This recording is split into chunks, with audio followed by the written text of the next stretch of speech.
ठीक है, आज अपना टॉपिक है भाई, आज से ग्रेविटेशन पढ़ेंगे। ग्रेविटेशन में भी सबसे पहला टॉपिक जो पढ़ेंगे वो क्या होगा? यूनिवर्सल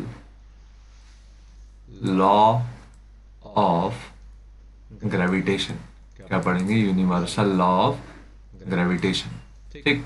तो मान लीजिए आपके पास दो स्फेरिकल ऑब्जेक्ट्स है जिनका मास क्या है? m1 और m2। और उन दोनों के सेंटर्स के बीच का जो डिस्टेंस है वो क्या है? r। ठीक। तो इन दोनों के बीच में जो लगने वाला फोर्स है वो किसके प्रोपोर्शनल होता है? m1 into m2। और इन दोनों के बीच जो लगने वाला फोर्स है वो इनवर्सली प्रोपोर्शनल क्या होता है? r square. जब आप इन दोनों रूल्स को कंबाइन कर देते हैं तो आपको फोर्स का प्रोपोर्शनैलिटी मिलता है m1 m2 bye r square. Proportionality हटाने पे हमको जो वैल्यू मिलती है वो क्या होती है? g m1 m2 by r square. क्या वैल्यू मिलती है? g m1 m2 by r square. ये मिला F equal to g m1 m2 by r square. इसी को आप क्या बोलते हैं? यूनिवर्सल लॉ ऑफ ग्रेविटेशन या फिर न्यूटन्स लॉ ऑफ ग्रेविटेशन। ठीक। अब इसमें जो g है, g का जो वैल्यू होता है वो क्या होता है? 6.67 into 10⁻⁻11 newton into metre square divided by kg का स्क्वायर। क्या फॉर्मूला रहता है? 6.67 इंटू 10⁻⁻11 न्यूटन मीटर स्क्वायर पर kg स्क्वायर। ये फॉर्मूला हो गया किसके लिए? यूनिवर्सल लॉ ऑफ ग्रेविटेशन के लिए। ठीक। अब इसका यूज करके ना हम लोग निकालेंगे क्या? Acceleration due to gravity. ठीक। तो इसको आप अच्छे से नोट करके रखें, इसके बाद आगे बढ़ते हैं। क्या निकालेंगे? Acceleration due to gravity. जब अपन एक्सेलरेशन ड्यू टू ग्रेविटी निकालेंगे तो ये हो गया हमारा प्लेनेट अर्थ।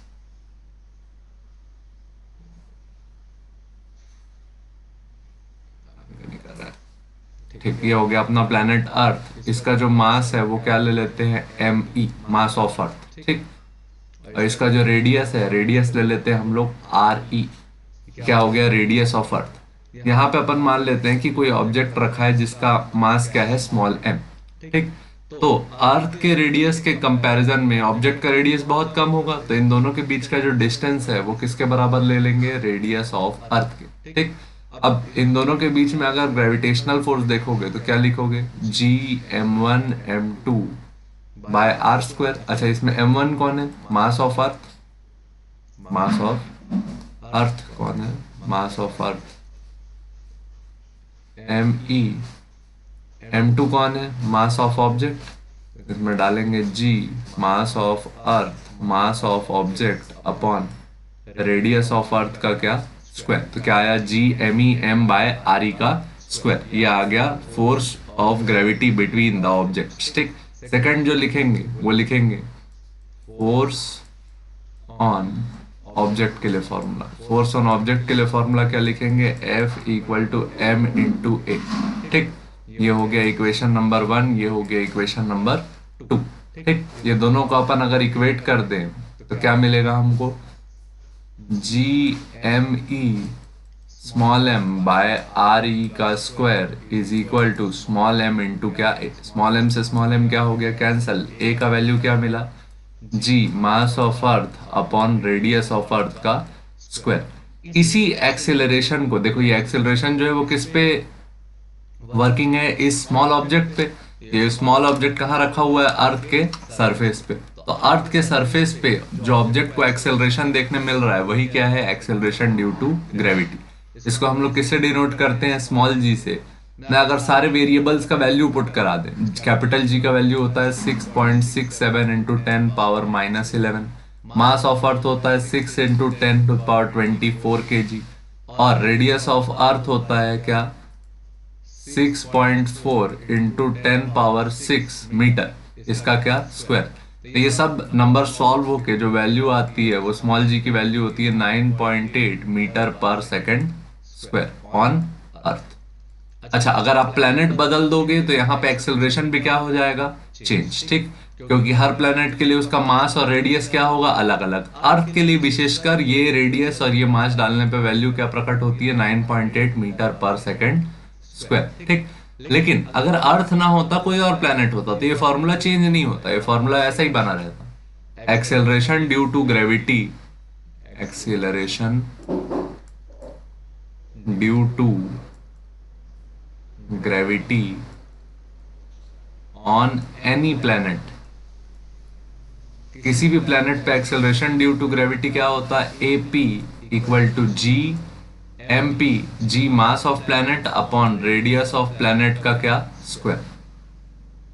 ये रहता अपना फॉर्मूला किसके लिए, acceleration due to gravity on any planet, ठीक। अच्छा, इससे जो रिलेटेड क्वेश्चन रहेंगे ना, वो वीडियो के एंड में लिंक्ड रहेंगे। इस वीडियो में ना केवल थ्योरी पोस्ट कर रहे हैं, ठीक है। अगले में फिर इस टॉपिक पे क्वेश्चन रहेंगे, ठीक है, ठीक। अच्छा, इसमें अब अर्थ के लिए बात कर रहे हैं ना, तो अपन 2 पॉइंट पे ग्रेविटी और कंसिडर करते हैं। ये कौन सी ग्रेविटी है, ऑन सरफेस, कहाँ पे है, ऑन सरफेस। अब अपन क्या करेंगे, अर्थ के सरफेस से थोड़ा ऊपर जाएंगे और थोड़ा अंदर जाएंगे, तो देखेंगे gravitational acceleration at height and gravitational acceleration at depth. इसको अच्छे से नोट कर लो, इसके क्वेश्चन लेने रहेंगे, ठीक है। अगला, हाँ, अगला काम अपना रहेगा क्या, acceleration due to gravity at height h from surface, ठीक। ये बना लिया अपना अर्थ, ठीक। अर्थ का रेडियस क्या था, RE। अब इससे हम लोग सरफेस से और कितना ऊपर चले गए, h, कितना ऊपर चले गए, h। तो अब जो टोटल डिस्टेंस हो गया, अब अपन मास को यहां अज्यूम करेंगे, मास को यहां अज्यूम करेंगे, स्मॉल m, ठीक। तो r का वैल्यू अब जो हो गया वो क्या हो गया, RE प्लस h, क्योंकि याद करो जो स्मॉल r है वो क्या है, distance between centre of the object, ठीक। मास ऑफ अर्थ तो ME है, तो M1 का वैल्यू अभी भी क्या रखेंगे, ME। M2 का वैल्यू क्या रखेंगे, स्मॉल m। फोर्स का फॉर्मूला अभी भी क्या लगाओगे, G M1 M2 bye R square, तो क्या लिखोगे, GME small m upon RE plus h का होल स्क्वायर, ठीक। सेकंड फॉर्मूला क्या लिखोगे, F इज इक्वल टू, ये ऑब्जेक्ट पे एक्सेलरेशन निकालना है, तो M इंटू A। ये इक्वेशन 1, ये इक्वेशन 2, दोनों को इक्वेट करने पे अपने क्या मिलेगा, G mass of earth, mass of object upon RE plus h का क्या, square is equal to M into A। M से M क्या हो गया, कैंसिल, तो A का वैल्यू क्या आया, G mass of earth upon RE plus h का होल स्क्वायर, ठीक। देख फॉर्मूला वैसे ही दिख रहा है, इसमें थोड़ा सा ना अपन चेंज करेंगे। अभी क्या करेंगे, ये RE को ना इससे कॉमन करके बाहर निकालेंगे, तो A इक्वल टू क्या लिखे, G मास ऑफ अर्थ, इसमें RE को कॉमन कर दिए, कॉमन करेंगे तो वो स्क्वायर होके बाहर आएगा, तो क्या आएगा, RE का स्क्वायर, और अंदर क्या बच जाएगा, RE कॉमन हो गया तो यहां बचा 1 प्लस h। अब RE कॉमन करना है तो यहां अपॉन में क्या आएगा, h बाय RE, इसका क्या, होल स्क्वायर। अच्छा, इसको अंदर मल्टीप्लाई करके वापस देखते तो देखो RE यहाँ कैंसिल हो, RE यहाँ मल्टीप्लाई हो जाता और यहाँ कैंसिल आउट होके h आता, ठीक। तो क्या आया फॉर्मूला, GM बाय RE का स्क्वायर और 1 प्लस h बाय RE का होल स्क्वायर। अच्छा, अब तुम पिछले स्लाइड का फॉर्मूला याद करोगे, तो acceleration due to gravity on earth का फॉर्मूला क्या लिखे थे, G mass of earth upon radius of earth का स्क्वायर, ये पुट करा के दिए थे, small g equal to G mass of earth upon radius of earth का स्क्वायर। तो इसकी जगह हम लोग स्मॉल g पुट कर देते हैं, तो A का वैल्यू क्या आया, small g divided by 1 plus h by RE का क्या, स्क्वायर। जैसे ये पुट कराए, अब एक और अपन यहाँ पे अप्रोक्सीमेशन बोलते हैं इसको, ये करेंगे। देख नीचे है तो पावर 2 है, ऊपर ले जाते तो पावर क्या हो जाती, -2। A का वैल्यू क्या लिखते, G 1 plus h by RE power क्या, -2, ठीक। अब यहाँ पे ना एक अप्रोक्सीमेशन लगता है बहुत बढ़िया सा, कि अगर जो हाइट है वो अर्थ के रेडियस से बहुत कम है, क्या है, अर्थ के रेडियस की तुलना में बहुत कम है, और बात सही भी है। देख, रेडियस ऑफ अर्थ कितना है, 6400 किलोमीटर, ठीक। लेकिन मान लो हाइट है कितना, 1 किलोमीटर। अब ये दोनों ना कंपेरेबल नंबर है क्या, खुद सोचो, नहीं है। जैसे कि तुम्हारे पास 6400 रुपीज हो और कोई 1 रुपया मान ले, तुमको फर्क पड़ेगा क्या, बिल्कुल नहीं फर्क पड़ेगा। ये जो रेडियस है ये हाइट की तुलना में क्या है, बहुत बहुत बड़ा नंबर है। तो यहाँ पे एक बाइनोमियल अप्रोक्सीमेशन होता है, इसको आप लोग याद रखेंगे। 1+h/r/e पावर -2, ये बन जाता है क्या, ये पावर -2 जो है ना यहाँ बीच में आ जाती है, कहाँ जाती है, बीच में। तो 1 - 2 टाइम्स h/r/e हो जाता है, क्या हो जाता है, 1 - 2 टाइम्स h/r/e। कब, जब radius of earth very very greater then क्या हो, हाइट, ठीक। तो ये अप्रोक्सीमेशन को यहाँ लगाएंगे तो हमारा फॉर्मूला रेडी है, a = g 1 - 2h/r, ठीक। तो एक फॉर्मूला ये है और एक फॉर्मूला ये है। ये कब लगाएंगे, when height comparable to radius. और ये कब लगाएंगे, when height very small then radius, when height very small then radius, ठीक। अच्छा, इसके दोनों फॉर्मूलों के बारे में याद रखना कि जैसे जैसे तुम अर्थ के सरफेस से दूर जाते हो वैसे वैसे ग्रेविटी का वैल्यू क्या होते जाता है, कम होते जाता है। दो फॉर्मूला लिखे, इसको साफ साफ लिख लेते हैं। एक फॉर्मूला लिखे, अच्छा ए से नहीं डिनोट करेंगे, इसको डिनोट करते हैं हम लोग जी डैश से। तो जी डैश का एक फॉर्मूला है क्या, 1+g टाइम्स 1+h/r पावर क्या, -2 re। And if re is very very greater than h, तो क्या लगाओगे, g डैश = g 1 - 2h/r। ये फॉर्मूला भी याद रखना, ठीक। ये दो फार्मूले हैं किसके लिए, acceleration due to gravity at a height h from surface. अगर तुम ग्रेविटी निकालो कहाँ पे, हाइट h फ्रॉम सरफेस पे, ठीक। एक अपन डेप्थ के लिए और करेंगे, फिर ये वीडियो क्लोज करेंगे, क्वेश्चन साथ में लिंक करेंगे। अच्छा, उसको पॉज करके लिख देना भाई, ठीक है। इसके बाद acceleration due to gravity at a depth d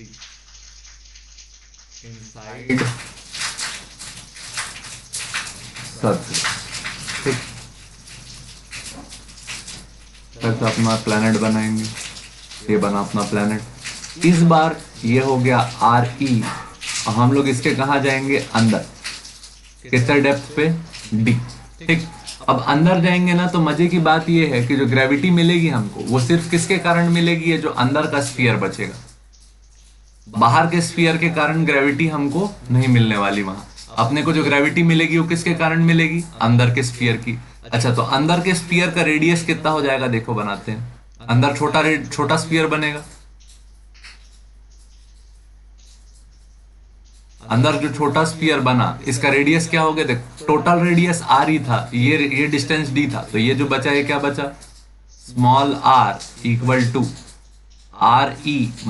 d। जो रेडियस बचा वो क्या बचा, re - d, ठीक।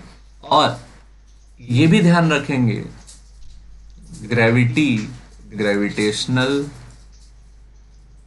एक्सीलरेशन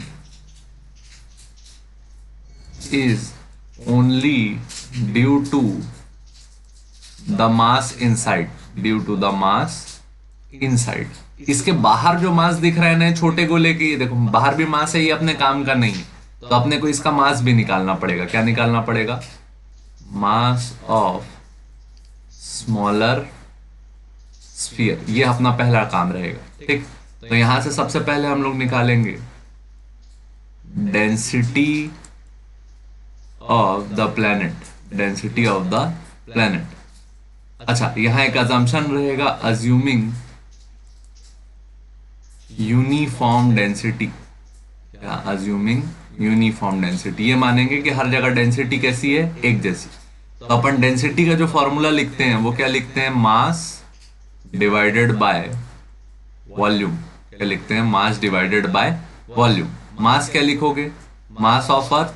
वॉल्यूम क्या लिखोगे, अर्थ एक स्फीयर, अर्थ एक क्या है, स्फीयर, तो स्फीयर का वॉल्यूम क्या आता है, 4/3 पाई।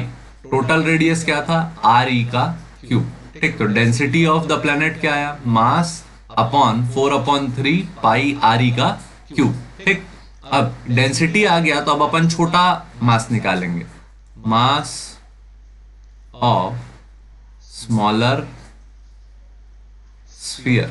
मास ऑफ स्मॉलर स्फीयर क्या लिखोगे, volume of small sphere into क्या, density. Volume of small sphere क्या हो गया, m/4/3 पाई आर ई का क्यूब। नहीं, ये तो डेंसिटी हो गया, ये क्या हो गया, डेंसिटी। अच्छा, वॉल्यूम ऑफ स्मॉल स्फीयर क्या आएगा, 4/3 पाई स्मॉल आर का क्या, क्यूब। 4/3 पाई से 4/3 पाई क्या हो गया, कैंसल। तो मास of smaller sphere, mass of smaller sphere के लिए फॉर्मूला क्या आया अपने पास, m/r e का क्यूब इंटू स्मॉल आर का क्यूब। और स्मॉल आर का वैल्यू हम लोग क्या लिखे थे, आर ई माइनस डी का क्या, क्यूब। ठीक, ये आ गया मास ऑफ स्मॉलर स्फीयर। अब यहां जो अपना छोटा वाला मास है, इसका मास आ गया m/r e का cube into r e minus d का क्यूब। अब इसके सरफेस पे ऑब्जेक्ट रख देते हैं, ये हो गया अपना स्मॉलर स्फीयर। स्मॉलर स्फीयर का रेडियस कितना था, स्मॉल आर, उसके सरफेस पे मास रखे क्या, स्मॉल एम। ठीक, और इसका खुद का मास क्या है, एम डैश, क्या ले लेते हैं, एम डैश। ठीक, तो फोर्स का फॉर्मूला क्या बनेगा, g m dash small m divided by small r का स्क्वायर।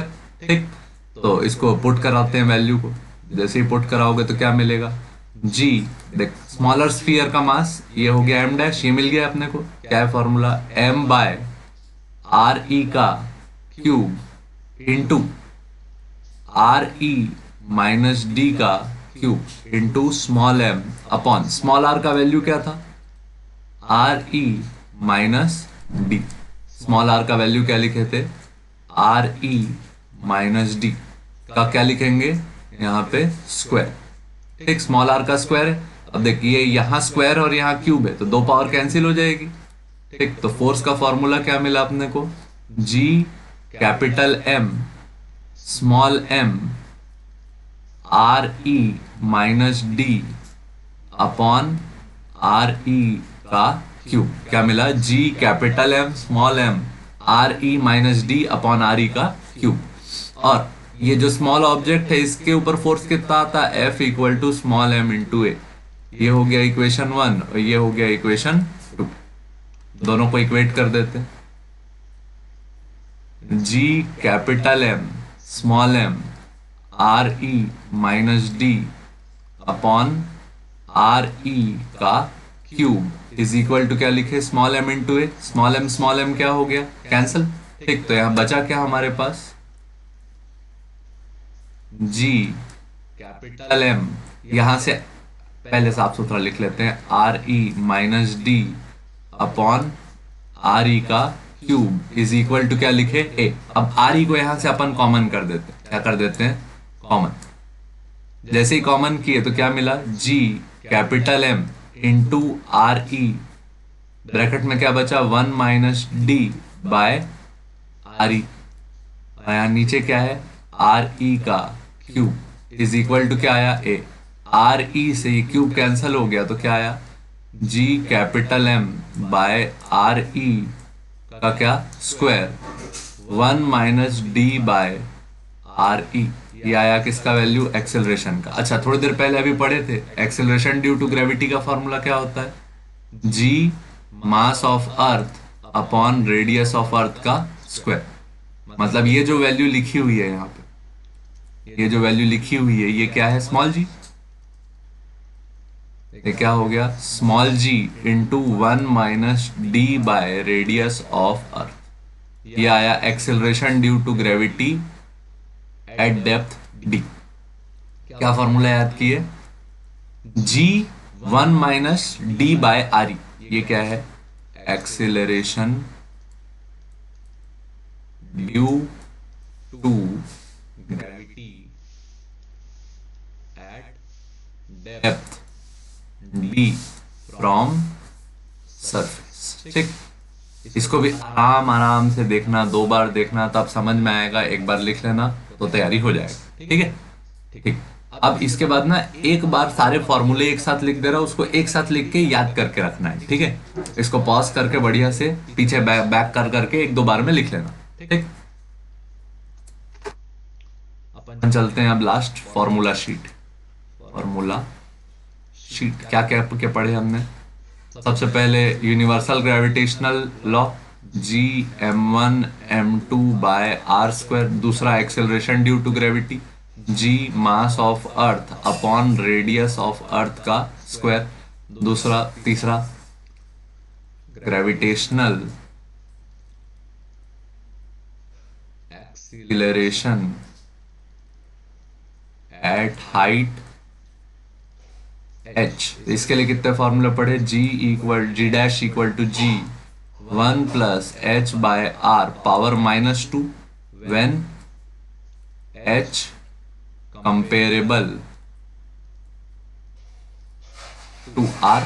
ठीक, और G1 - 2h/r कब, जब r very very greater than h। एक पढ़े ग्रेविटेशनल एक्सीलरेशन